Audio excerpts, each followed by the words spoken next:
بسم الله الرحمن الرحيم الحمد لله رب العالمين وصلى الله على محمد وآله الطيبين الطاهرين. I hope you guys are all keeping well. Welcome to this class. I know it must have been hard for you guys to come given that it's a long weekend. Right, Alirza? Alirza was saying he doesn't like long weekends. Anyways, inshallah, let's continue as we were doing. We're going through 5 pages of the Holy Quran every week. I just want to reiterate at the onset that we can't be expected to comprehensively discuss the Holy Quran. 5 pages is a lot. Mufassirun would spend probably pages and pages or classes and classes on at times just one verse. Just if we look at like the 5 pages that we're looking at today, page 21 to 25, these are some of the discussions that come up. Ikhlas is there, the word mukhlisun is there. There is a discussion of patience, very beautiful discussion of like having patience in the face of difficulty. وَلَنَبْلُوَنَّكُمْ بِشَيْءٍ مِّنَ الْخَوْفِ وَالْجُوعِ. Then that idea of like how a mu'min will say inna lillah wa inna ilayhi raji'un. Or there is the idea of how believers have a lot of love for Allah. وَالَّذِينَ آمَنُوا أَشَدُّ حُبًّا لِلَّهِ. Or there is this idea of la'anat on the kuffar towards the end, like page 25 maybe, or 24. 24, verse 161, there is the idea of la'anat on the kuffar.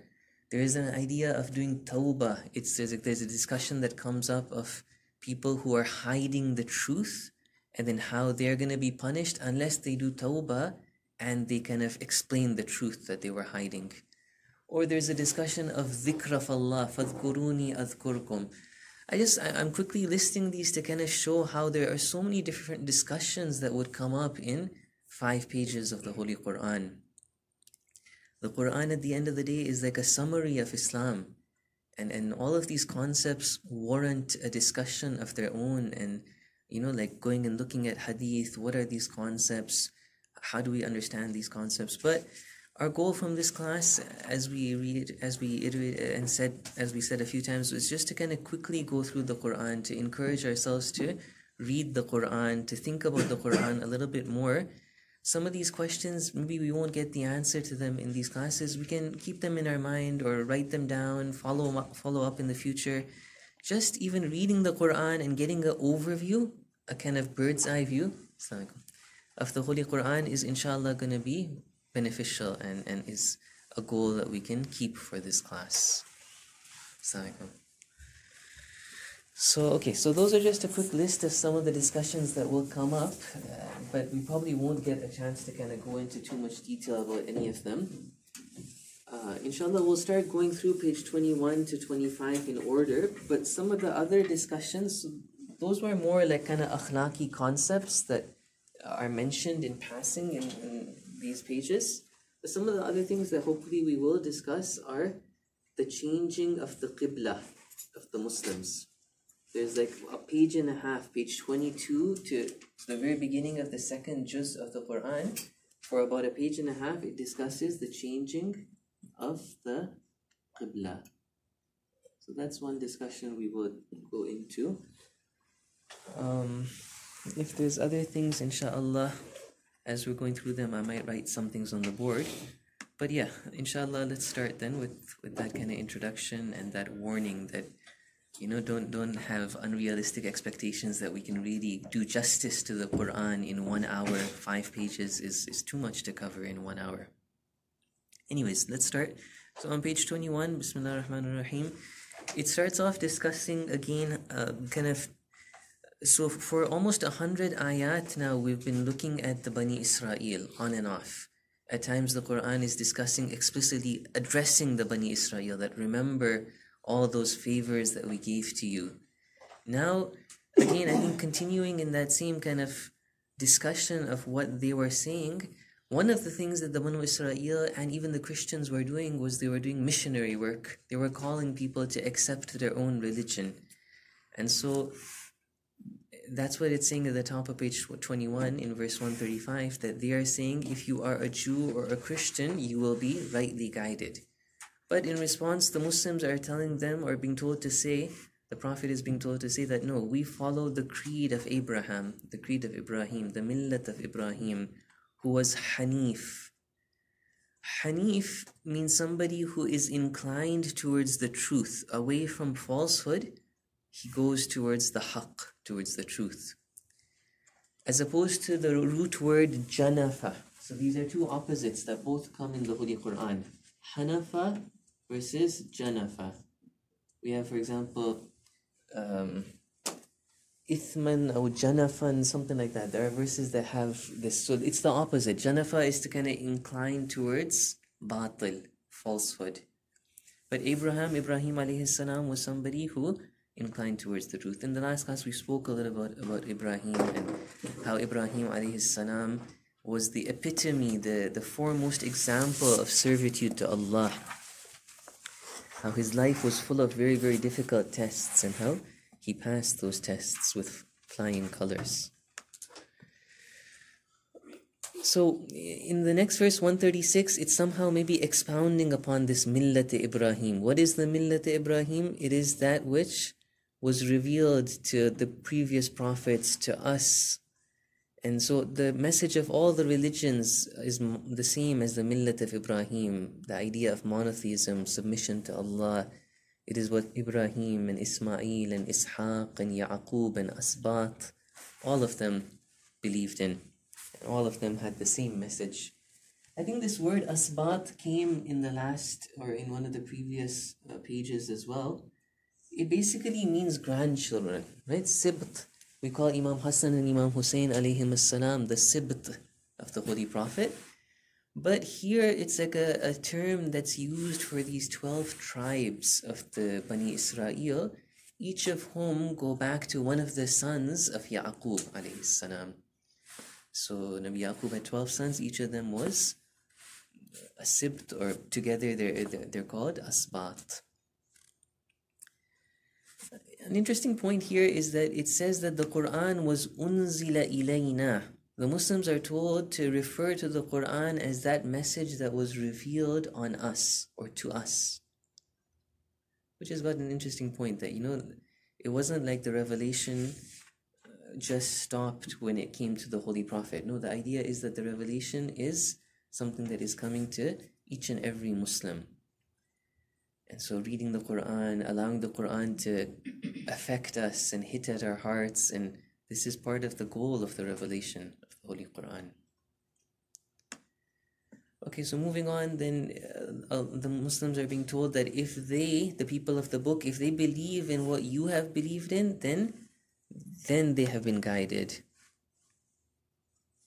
فإن آمنوا بمثل ما آمنتم به فقد اهتدوا وإن تولوا فإنما هم في شقاق فسيكفيكهم الله. Allah will protect you against them, basically. By the way, I made a new Word document, a new Google document for the new pages. Alhamdulillah, we finished the first juz. We are finishing it now, but the notes for it are finished. So just looking at these points here that I wrote. Yeah. Verse 136, towards the end, when it says لا نفرق بين أحد Yeah.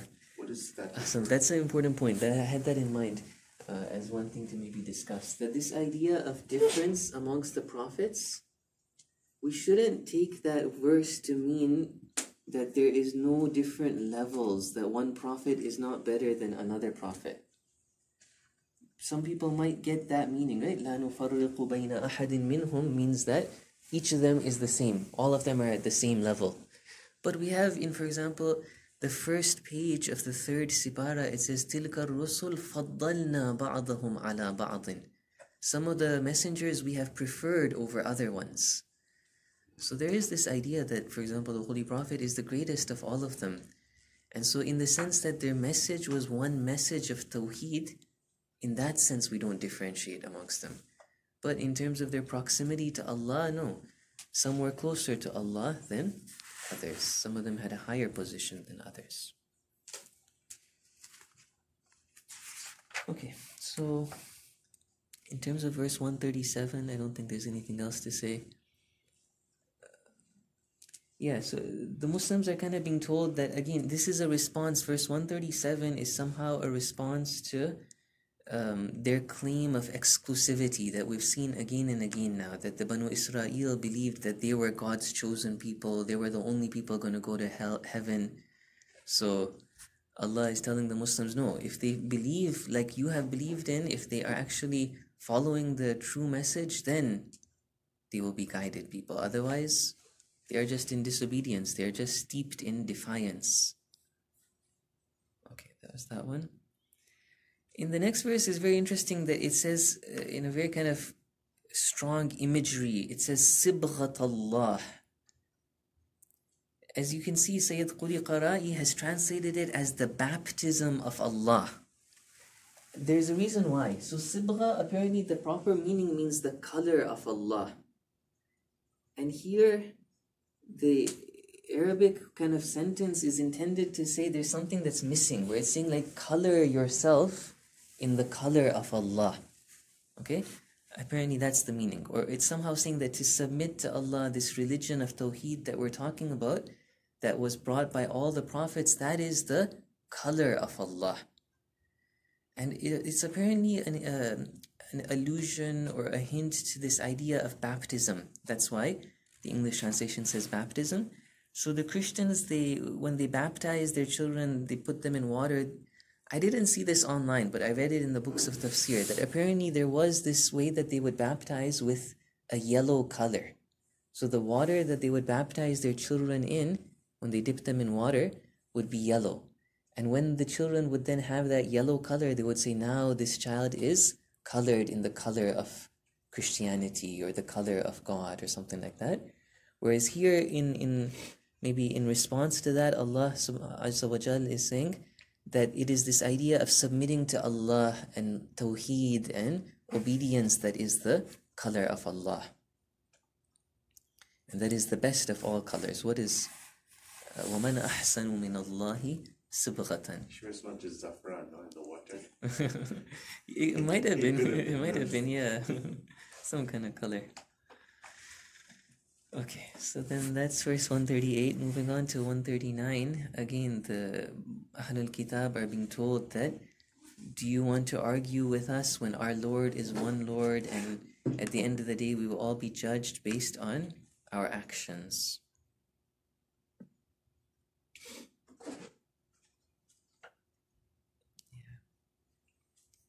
In the next verse, the end of the same verse, 139, there is this word mukhlisun. وَلَكُمْ أَعْمَالُكُمْ وَنَحْنُ لَهُ مُخْلِصُونَ. Like I said, ikhlas is an Islamic concept that is discussed in hadith. We have a hadith that says that the best of knowledge is that knowledge which is accompanied by ikhlas. Ikhlas means apparently to, totally, sincerely devote yourself to Allah, that you don't want anything other than Allah, the pleasure of Allah. I had in mind that I would mention a point here about sometimes people, we've heard a hadith a lot of times about from Amirul Mu'mineen that like the worship for the love of Allah is the highest level of worship. To worship for the fear, out of the fear of hell, is like a lower level, right? We have to appreciate that, like, even to be scared of hell and to want paradise is a huge level that is very, very desirable. Like, to actually have fear of Jahannam in our heart is a very good thing. Very few people have that, really like fear in their heart that they're worried about Jahannam. And so we shouldn't at times think that, that's like a very low level, I'm beyond that, I'm doing things just for the love of Allah. No, there is a reality to these things, that somebody's heart can actually, have a state of fear of Allah. And then there are levels beyond that, as that hadith of Amirul Mu'mineen alayhi salam indicates, there are levels beyond that as well, where somebody can be even past that and they're just doing things for the love of Allah. But practically in our own lives, we need to like start step by step, and to be worried about Jahannam, to want to go to paradise is a very good thing.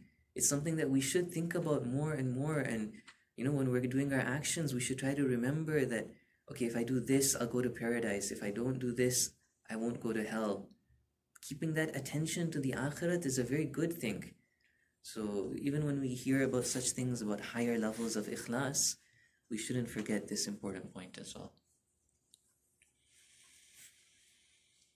Okay, the next verse is now again addressing the Bani Israel, that do you say that all these prophets were either Christians or Jews?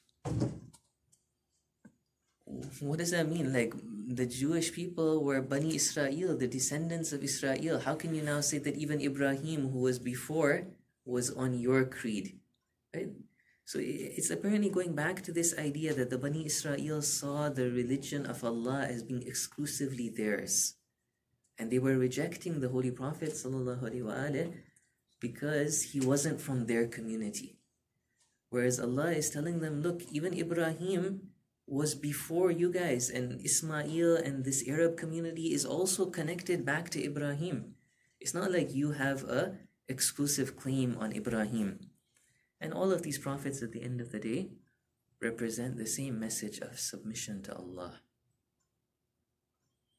And again, at the end of this page, at the end of this juz, Allah is saying, at the end of the day, what matters is people's actions.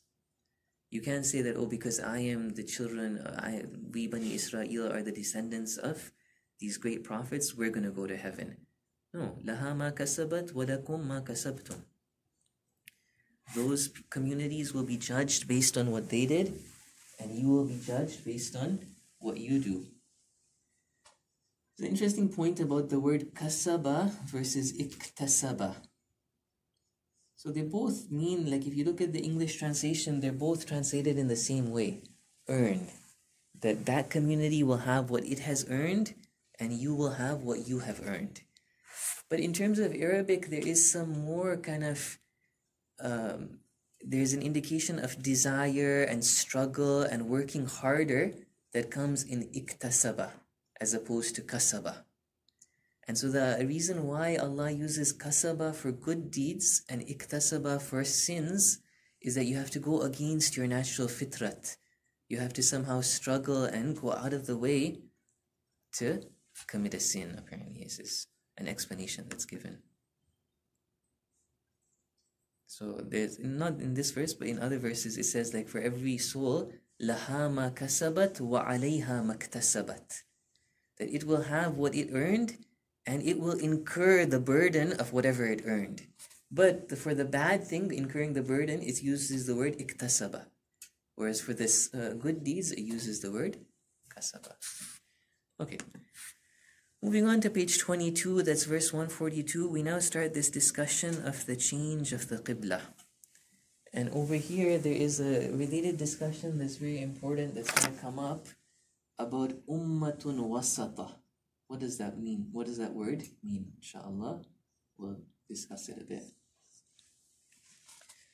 So basically, the Muslims in Mecca for 13 years and for the first few months after the Hijrah, the Muslims used to pray towards Jerusalem. Okay, this was the first qibla of the Muslims. Apparently, the wisdom and the reason behind that was that they didn't want to give, or in addition to other wisdoms, like for example, right now in these verses, we'll see that Allah says that this was a test. Okay, to face in one direction and then be changed to another direction was a test from Allah. But maybe another reason why was also that the Kaaba was initially a place of shirk. It still was a place of shirk when the Qibla changed, but in order to not give the mushrikun an excuse that, oh look, you're praying towards our idols. That might have been also another wisdom behind it. But anyways, the point was this, that when the Prophet and the Muslims were facing Jerusalem, this was an opportunity for the Bani Israel to mock and give more difficulty to the Muslims. That look, you guys are just a continuation of, like, we are the true religion. You're just following us. You're facing our Qibla, Jerusalem, our holy place. And so the Holy Prophet himself wanted, as we have in one of these verses, that the Holy Prophet desired that the Qibla be changed. قِبْلَةً تَرْضَاهَا is going to come up somewhere. فَلَنُوَلِّيَنَّكَ قِبْلَةً تَرْضَاهَا. It's come somewhere in this page, I think. 144. 144, ahsant, yeah. So basically, the Holy Prophet himself wanted that the Qibla be changed to the Holy Kaaba, and it was. Eventually, there was a time where in the namaz, Jibreel turned the Holy Prophet's blessed shoulders, and the Muslims turned their Qibla from the Jerusalem to the Kaaba. And with that, it became a very strong symbol of the independence of this ummah, that Muslims were now their own community. They had their own Qibla. And another interesting point I thought I would mention here is the significance of having a Qibla. That I was reading from one of the teachers of Akhlaq that he was making another point about how Islam and Muslims should not need to go to other ideologies and schools of thought for spiritual teachings. Okay, like this idea of New Age spirituality and Buddhist spirituality and Reiki and these kind of things. A Muslim should not need to go to any of that. We have our own rich heritage of true spirituality. And one of the things this Akhlaq teacher was saying was that the idea of Qibla brings about a certain kind of concentration, that all Muslims in their actions, in their worship, they are focused on one area.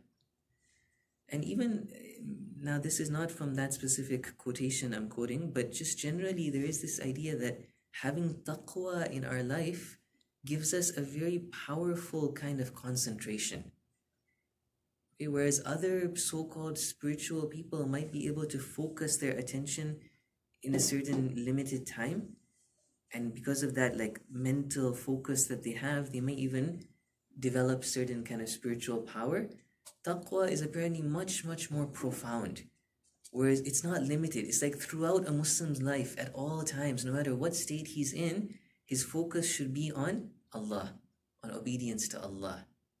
And so this is itself a very powerful form of concentration, of spirituality, of kind of mental even capacity. But anyways, Qibla is something that apparently all religions had. We'll see in the next page that every religion has this idea of a Qibla that they are facing.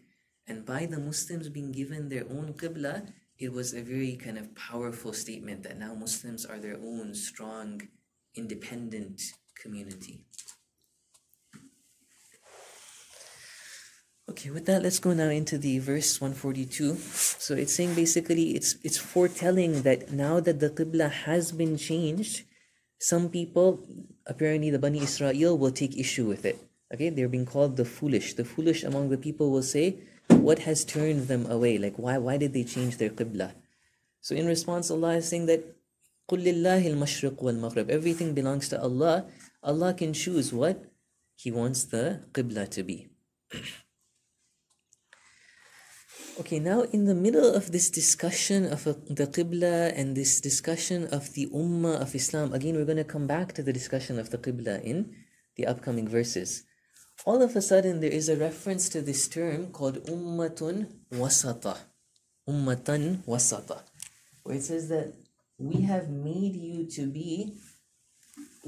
you plural. It's the person being addressed in these verses is a group of people. We have made you to be a middle nation,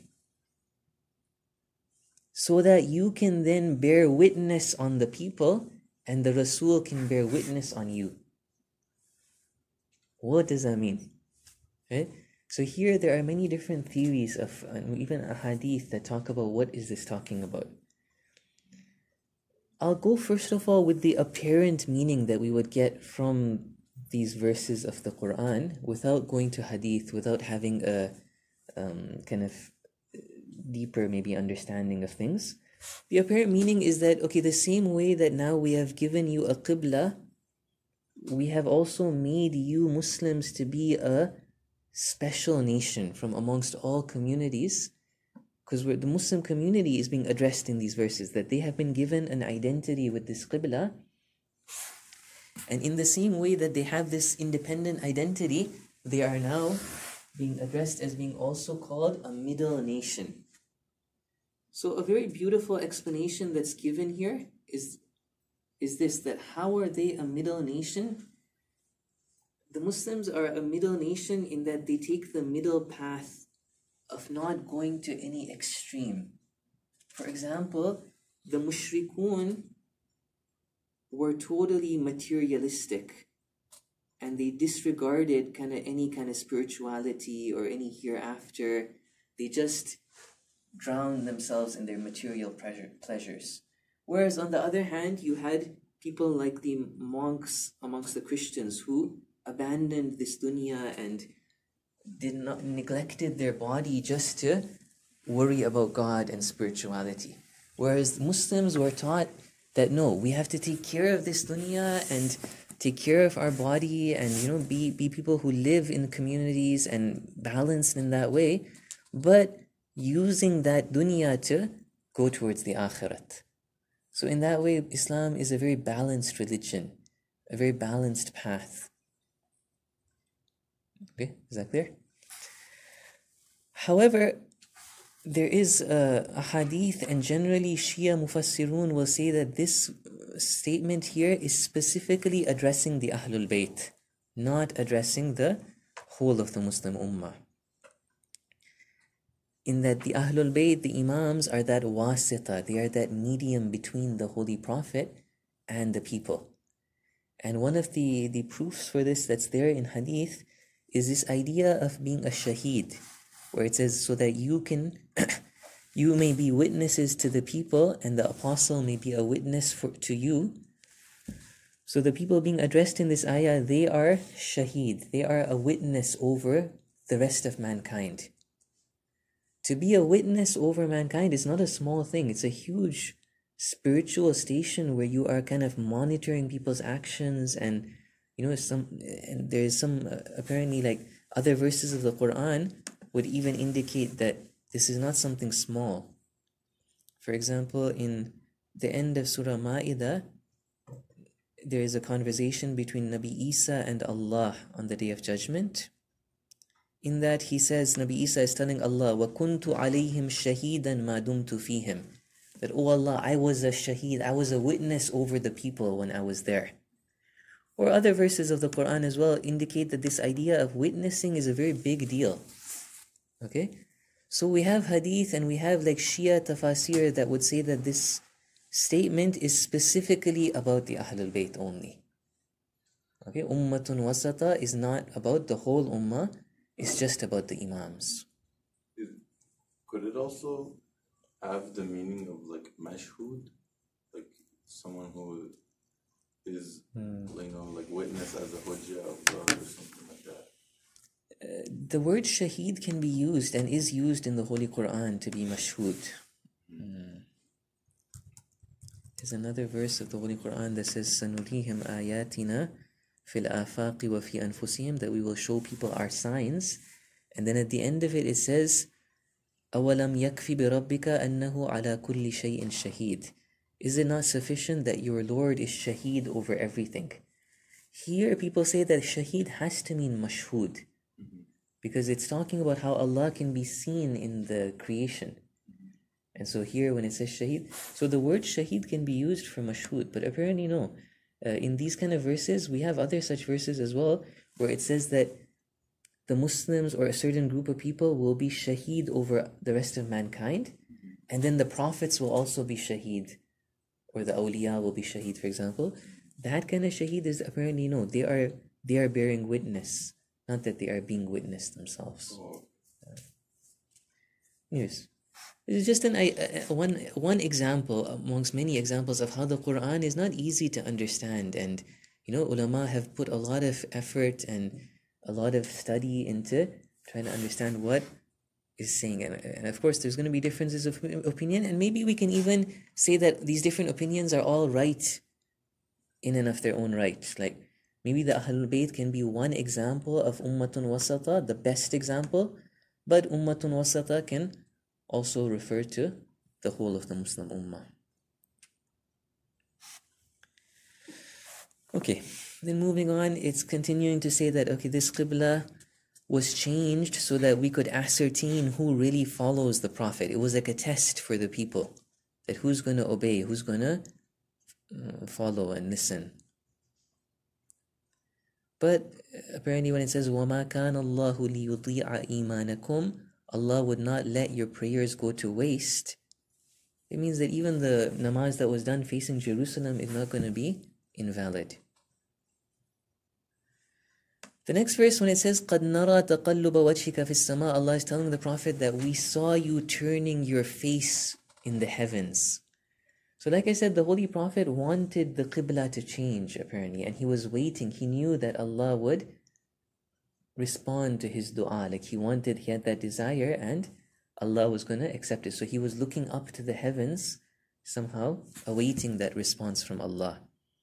And the response came, فَلَنُوَلِّيَنَّكَ قِبْلَةً تَرْضَاهَا. So we will change your qibla to the qibla that you would like. So now, from henceforth, face the Masjid al-Haram. Regardless of where you are, you must face towards Masjid al-Haram. And then there's an interesting point that even the Banu Israel, like there's in these verses and other verses, there is again and again, we see this idea that the Banu Israel had a lot of information about our Prophet in their own books. One of the things that they knew about the final Prophet is that he's going to face two different qiblas, or he's going to face the Kaaba. So this change of qibla was another proof that they should have accepted Islam, that they had this knowledge that these were the signs of the last Prophet of Allah. So that's why it says, indeed, those who were given the book surely know that it is the truth from their Lord. Okay, yeah. Sorry, does it talk about like the second change as well in the Quran, like how it reverts back to going to the Kaaba?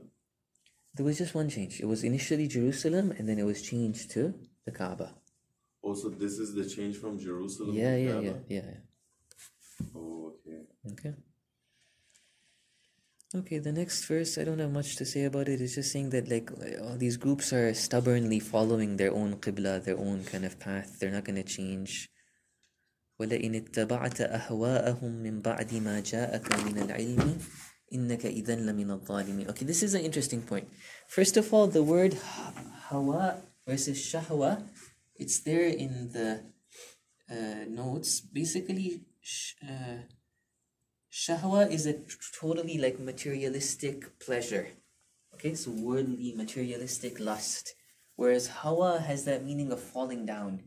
So it can be any kind of desire, be it materialistic or even immaterial desires that somehow cause man to fall, take him away from his path.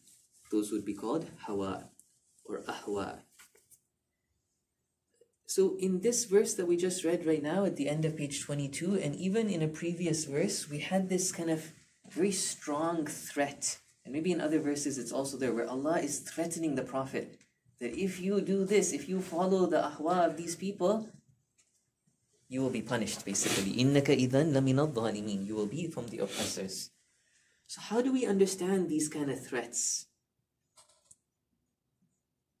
The Prophet is ma'soom. Why is Allah talking to the Holy Prophet in this way? There's one of two explanations that can be given. One is that even though the Prophet is ma'soom, at the end of the day, he still has his own free will.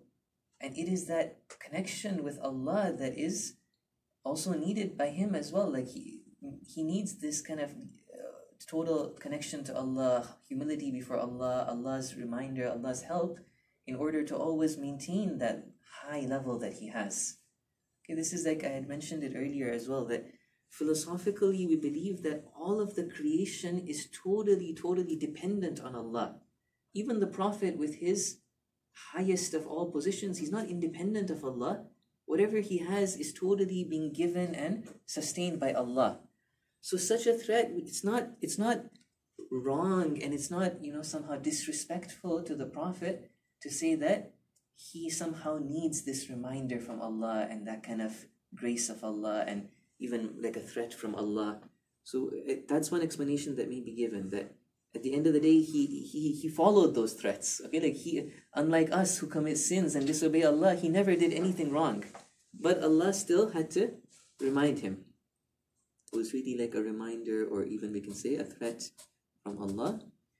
But another explanation that's given a lot in the Quran is this idea of إِيَّاكَ أَعْنِي وَاسْمَعِي يَا جَارَتِي.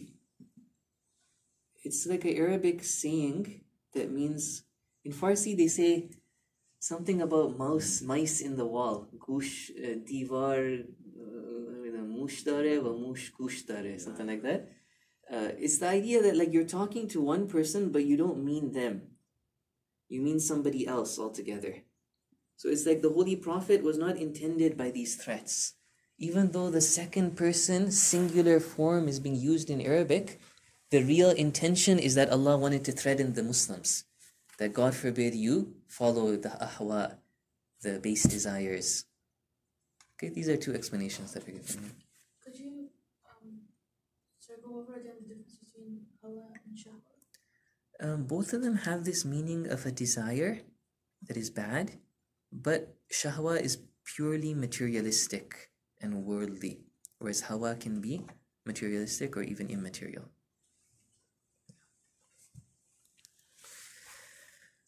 Okay, so let's move on to the next page, page 23. Verse 146 is saying, again, saying that the Bani Israel, these ulama, they know the truth of Islam. The same way that they can recognize their own sons, they can recognize the truth of this book, this Quran. Okay, but they are concealing the truth. الحق من ربك فلا تكونن من الممترين. Again, over here in this verse, the second person singular is being used. It's saying, like the apparent is that, O Prophet, do not doubt. When it says do not be among the skeptics, the singular form has been used. لا تكونن. So again, we have to explain it with one of these kind of explanations, that either we're saying that even though the singular has been used, it's really intending the Muslim Ummah, or we can say that no, it's not a disrespect to the Holy Prophet to say that Allah even reminds the Prophet. The difference between us and him is that he took utmost use of these reminders and he never disobeyed Allah. Okay.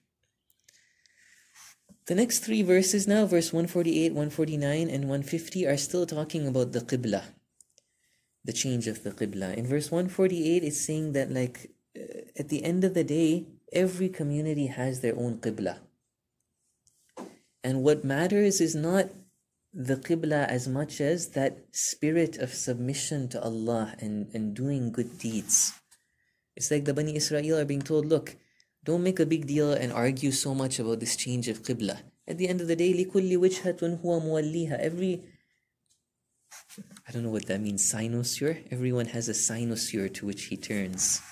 But the idea is everyone has their own Qibla, a person or thing that is the center of attention. But yeah, rather than just arguing about that, فَاسْتَبِقُوا الْخَيْرَاتِ. Go ahead and do good deeds. أَيْنَمَا تَكُونُوا يَأْتِ بِكُمُ اللَّهُ جَمِيعًا. As an interesting point about this verse, this one sentence right here, أَيْنَمَا تَكُونُوا يَأْتِ بِكُمُ اللَّهُ جَمِيعًا, we have in ahadith, Shia ahadith, that this is a reference to the companions of the 12th Imam, that when the 12th Imam's dhuhur happens, his companions, no matter where they are in the world, they will all of a sudden come towards him. Okay, some kind of miracle, some kind of power will bring them to him. But again, these are like, understandings, beautiful understandings that are true. They're in hadith, but they're not in line with the apparent meaning of the Quran. The apparent meaning of the Quran is that it's just talking about the Qibla. Is that in relation to, like, if you do raise towards goodness, then, like, you're gonna be brought all together? Are they related in that sense, or like is it just? I don't know. It's something to think about. You're right. It doesn't seem to flow that. Like as we read this, we see that the Quran is like this at times, where like it goes from one thing to another, but it's somehow maybe we can somehow relate it back to either the fastabiqul khairat, to the doing of good deeds, or to the whole discussion of the qibla. That at the end of the day, like even if people are facing different qiblas, based on your good deeds, Allah will maybe bring you together, or like resurrect you and judge you on the day of judgment, something like that. Then in verse 149 and 150, again, there is this emphasis that, okay, even though we just said that maybe the Qibla is not the main thing, لِكُلِّ وِجْهَةٌ هُوَ مُوَلِّيهَا, but still, there's emphasis that, O Muslims, wherever you go now, your Qibla is Masjidul Haram. No matter where you are, you must face Masjidul Haram for prayers now. So 2 times it says, وَمِنْ حَيْثُ خَرَجْتَ فَوَلِّ وَجْهَكَ شَطْرَ الْمَسْجِدِ الْحَرَامِ ومن حيث خرجت فولي وجهك شطر المسجد الحرام. And again, وحيثما كنتم, no matter where you are, فولوا وجوهكم, all Muslims are being told. So فولي is singular. You could say that's just telling the Prophet, but when it says فولوا, now all the Muslims are being told. You all have to now face Masjid al-Haram. Then there is this reference to, like I said, there was these criticisms that were being made that the Bani Israel, for example, were mocking the Muslims, that why are you facing our Qibla? Okay, so this is also a response to them. So this is now لِأَلَّا يَكُونَ لِلنَّاسِ عَلَيْكُمْ حُجَّةٌ, meaning that so now the people may have no hujjat against you. Meaning these people who are mocking the Muslims and saying, why are you facing Jerusalem? Now they have nothing to say. But at the end of the day, there are these people who, no matter what happens, they will always have something to say, right? This is إِلَّا الَّذِينَ ظَلَمُوا مِنْهُمْ. There will be some people, oppressive people, who will always mock and always deride the truth. And don't fear them. فَلَا تَخْشَوْهُمْ وَخْشَوْنِي.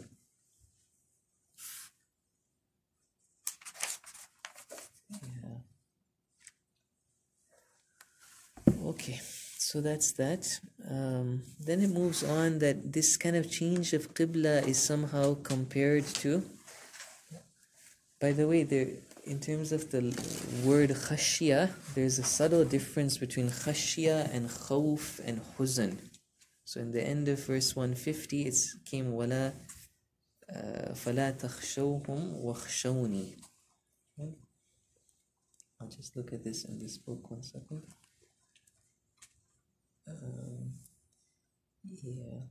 So khawf, they all mean something similar, but khawf has to do with any kind of fear, any kind of stress and fear, whereas khashya comes out of like recognizing the greatness, for example, of greatness of Allah, then you have fear of Allah.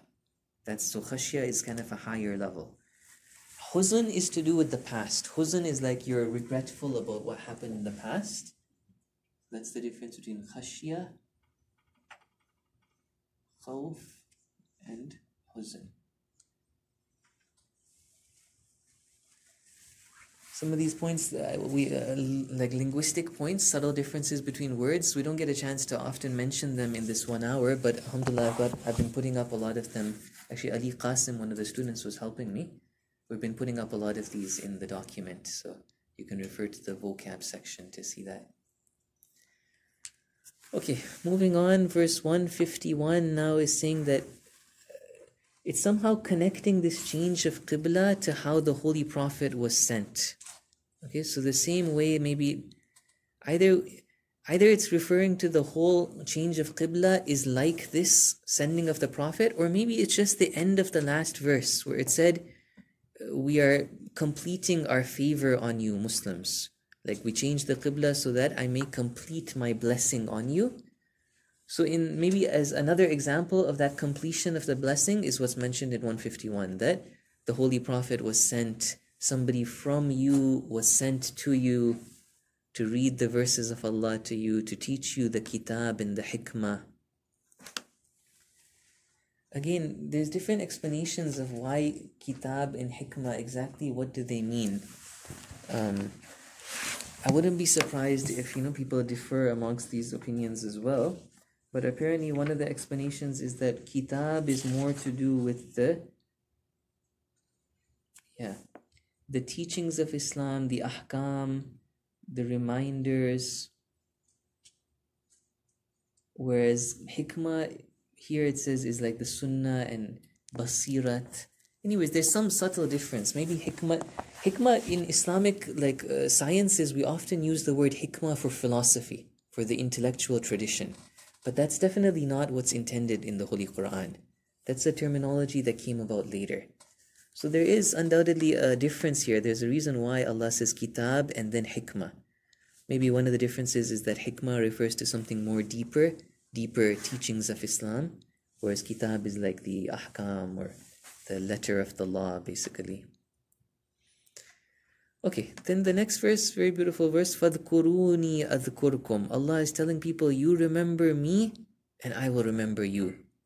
And do not be ungrateful. Again, these next few verses are really beautiful, about patience and trials and difficulty. Ya ayyuhalladhina amanu ista'inu bis-sabri was-salah. All those who believe, take assistance from having patience and prayer. Okay? And then let me just read the next few verses, then I'll make a few comments. وَلَا تَقُولُوا. Then it talks about shahadat. In the beginning, when I wrote all those topics that come up just in these 5 pages, another topic we could have mentioned is shahadat. That those people who are killed in the way of Allah, do not call them as if they have died. Rather, they are alive. And then on the topic of patience, again, it goes on that we will test, verse 145 and 146, famous verses that we've probably all heard, that we will surely test you. Everybody will be tested with fear, with hunger, with a loss of money, life, fruits. And so in the face of these tests, give glad tidings to those who have patience. Who are those people who have patience? They are those people that when these calamities afflict them, they say that, Inna lillah wa inna ilayhi raji'un. So such verses of Quran are really, really beautiful and inspiring if we let it hit at our heart, and we can really give ourselves a lot of solace with such verses, that Allah is reminding us that all of us will be tested in our life. This is the wisdom of Allah's creation, that everybody will have their own struggle, their own difficulties, and the only way out, the proper way out of these difficulties is to have taqwa, reliance on Allah, sabr. Sabr, along with that kind of salat, for example, as it said, right? Salat, maybe we can say, represents that connection with Allah. So it's very unfortunate if we go through difficulties and we have patience, but at the end of the day we go to hell, like we were sinning in the process of going through those difficulties. Those difficulties, God gives them to us so that we can somehow grow from that and go closer to Him and, develop our akhlaq. Somebody who is like around a very angry individual, for example. Okay, now in the face of such anger that you're seeing, you could also get angry in response. That's the easier thing to do, right? That's the natural thing to do. You could swear, you could get angry, say something bad. What is much, much harder, which God wants from us normally, is to control ourselves, to inculcate these good qualities of patience and forbearance and sabr in our heart by using such difficulties and tests. Very often human beings, we think our own situation is so bad, and we think everybody else's life is very good. Whereas we don't know, like other people around us are going through such problems that if we had to go through those problems, it would break our back maybe. So we should always remember that life is going to be difficult. We're going to have such tests, and the way out is to follow what Allah has told us and maintain that connection with Allah always. This is a big thing, right, for people.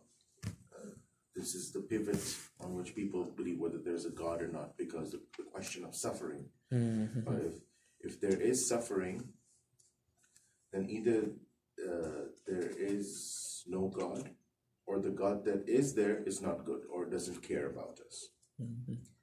So generally, when I see a lot of youngsters, youth, or even grown-ups, or even in our own lives, but I pray and I worship Allah, and yet Allah is doing this, and my salah, my dua, my calling out, my supplications going unanswered. Maybe He's not there to even listen to it. Maybe there is no God. Some of the things that come up. So when I have to teach, sometimes Quran to younger students, online I teach them now. Before I teach them of Quran or anything, I think one of the biggest questions I have to refer to is suffering. And I don't know how, it's not an easy thing to put. For a young person, for a very young person, it's so difficult to explain these things with, I don't know, if you could shed some light on it. So I think there are many different responses that would be given in kalam for the existence of evil, but the one that really seems to make the most sense and really works is the way I was just saying, that Allah created this system intentionally to test human beings. We have this in so many verses of the Quran. لِنَبْلُوَكُمْ أَيُّكُمْ أَحْسَنُ عَمَلًا. It was the will of Allah that we all go through tests. Everybody has their own trial and difficulty in life. And we're supposed to use those to grow and to develop and to express, manifest that taqwa that God wants us to have. You know, like, why is it that Imam Hussein's position is different from other Imams even? It's not necessarily the case that, like, in the eyes of Allah, one was closer to Allah than the other. But there's a reality that Imam Hussein went through such difficulty on the plains of Karbala that gave him something special. So there's a reality when we go through trials and difficulties, that's like real, you know, like passing those trials and controlling our nafs, controlling our shahwa, our ghadab. That's what God wants us to. And so if everything was perfect, if everybody was like living a happy life, everybody was, you know, like polite to everybody else, everybody had money, everybody was like, there was no war, no poverty, then these tests wouldn't happen. They say shaitan is like the barking dog of Allah. I don't know if you've heard of that. They're like, you know, a guard dog is there to prevent somebody who's not qualified or not supposed to come in is not allowed in because the dog stops them.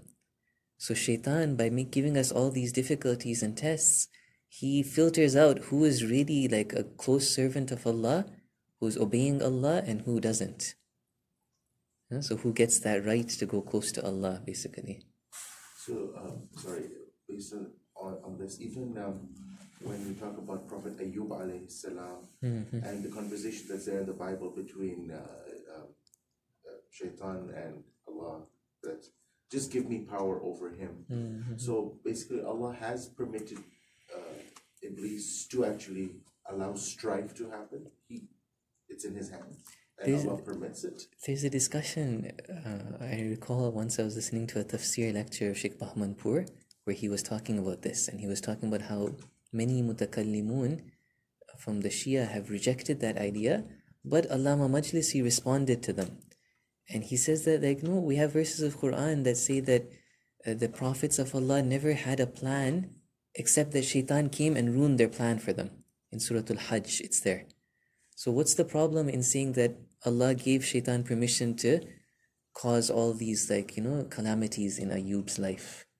Specifically about the life of Ayyub and what kind of power shaitan was given, apparently there's been discussion about that and differences of opinion.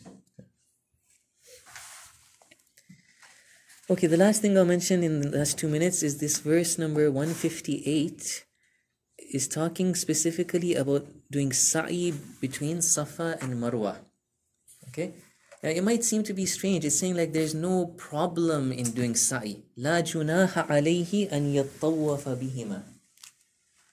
Basically the reason why, so you guys know that Umrah has a number of actions. Ihram, Tawaf, the namaz of Tawaf, then sa'i and taqsir, right? And Hajj has more things, of course. It has the Arafat and Muzdalifah, and then it has these things as well. And even with the Hajj, you have to do Umrah Tamattu. But anyways, the sa'i, which is going between Safa and Marwa, there was like a doubt in the minds of the Muslims that this might be a polytheistic, a shirk ritual. Because in the days of Jahiliyyah, they had put idols on these two mountains. So Allah is just clarifying in this verse 158 that no, this is not the case. It is a rite and a ritual of God in the Hajj, and there is no problem in doing the sa'i. So when it says there's no problem, we shouldn't think that, oh, it's something that you can do or not do. No, in fact, it is wajib. In the Hajj and the Umrah, it is a fundamental part of the Hajj and the Umrah. Okay, let's leave it at that, inshallah. Wa sallallahu ala Muhammadin wa alihi at-tayyibin at-tahirin. واستغفر الله.